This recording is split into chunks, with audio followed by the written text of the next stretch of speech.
Welcome right on into the Cardinal Mashcup. I'm Austin McNorton. We have a short show for you this week, but let's jump right on into the Cardinal Catch-Up. A record-breaking season for the senior Jack Gertzman this year. He had his final race as a Cardinal for representing the Eudora High School cross-country team down at state in Wamego. He placed 40th out of 107 runners, so a great performance put on by him, representing his team well this season. He was very proud of the way his team performed. Glad to see him down there for that. Now it's time to jump right on into our Cardinal Sports feature. This week we are featuring the Eudora High School football team who brought home the hardware last Friday night. They took on the Baldwin Bulldogs and won by a score of 45-18. So that put them in district champions position. They will now next week on Friday night here in Eudora, they will take on Fort Scott at 7 p.m. I hope that all of you can make it out there for that. I know the team will really appreciate a big crowd for that game. We are home. It might be our last home game of the season, so I hope you guys can make it out there to support the team. I'm joined now by senior Griffin Katzenmeyer. How is it going, sir? I'm doing all right, Austin. What about yourself? Absolutely fantastic. So, overall, how has this season been? It's been an awesome season. We started out with 3 rough games, 3 we could have taken pretty easily, and then we ripped off 6 in a row, and we've got a tough team in Fort Scott coming up, but I think we've got a pretty good chance to get into the next round of the playoffs. So, overall, getting injured in that first game of the season, what has your role been for the team this year? Kind of a sideline leader. There's sometimes I look for things that the defense is adjusting to for the coaches. I'll talk to the defensive backs a lot. I'll keep guys' heads up because sometimes you miss a play. You need someone on your side making sure that you're doing okay. I've just been doing a lot of that kind of stuff. Watching film and stuff to make sure everyone else is on the same page as the rest of the team. So, how has it been working with your dad this season? Oh, it's been a real blast. Fortunately, I got to work with him all summer before I got hurt, so I'm really grateful for that.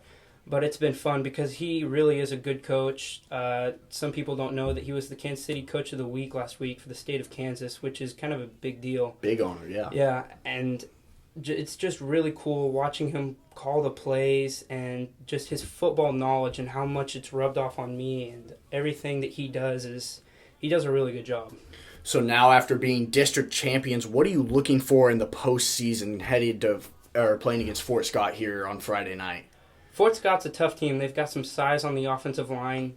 It's going to be pretty easy to scout against because they run a lot of the same stuff we do. They run veer, they run a trap, midline, some sweep plays. It's very similar to our offense. Grind it out, don't throw the ball much, and they'll just try to knock you off the ball. If you had one goal for this team in the postseason, I know there's some seriously tough competitors out there in 4A Division I. What would your goal be for this team? I mean, obviously I'd like to make it to state, but that's going to be tough because Fort Scott's a good team. Then the second round we'll play either Lewisburg or Baser Linwood, which are both pretty good teams. And then if we make it past them, Bishop Miege is one of the best teams in the state of all classes. That's going to be a really tough matchup. So really, I'd like to be able to take it one game at a time and play as well as we can, give ourselves the best chance of making it to the next round. Absolutely. So on Friday night, home field, are you excited? Want some fans out there helping you guys out? Oh, I'm beyond excited. It'd be even better if I could be playing. Yeah, absolutely. It just didn't work out the way I wanted it to. I'd love to have all the fan support we could get, make it loud, it's a lot more fun playing when you know there's people behind you wanting you to win. Absolutely. And cheering you on. Thank you, sir, for joining me with me here today. No problem, Austin. Now it's time to move into this week's questionable call. No, let's just say this right now.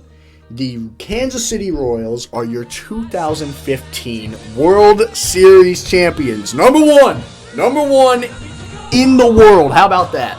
How great is that for Kansas City? It's been 30 years, everybody. 30 years.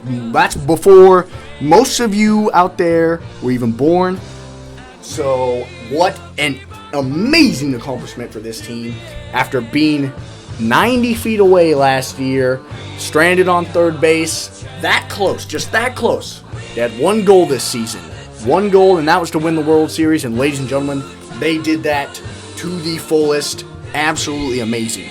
Salvador Perez was named the World Series MVP, which makes sense. I mean, this guy has been the heart and soul of this team from day one.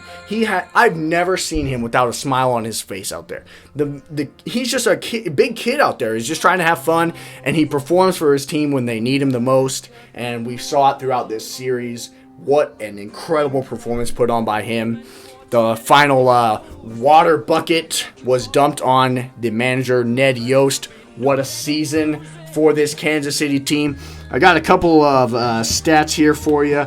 The Royals scored 90 runs totally in this postseason. Now get this, 51 out of those 90 runs were in the 7th inning or later. That is the most ever in a single postseason. And the Royals are the first team in history to win 3 games in a single World Series when trailing in the 8th inning. 3 games they were down in the 8th inning, and they came back and won. That's honestly unheard of. That just talks about the character that Ned Yost has put into this team, and just overall how much they never quit. That's what they've been preaching throughout. Never give up, never quit, no matter what the situation. They're a tight group, and they've shown that throughout this entire season. It's been so much fun to watch them. I'm sad that it's over, but glad it ended the way it did. So that'll do it. Short week here, short show for you. So that'll do it for this week of the Cardinal Mashup. I'm Austin McNorton, and as always, go Cardinals.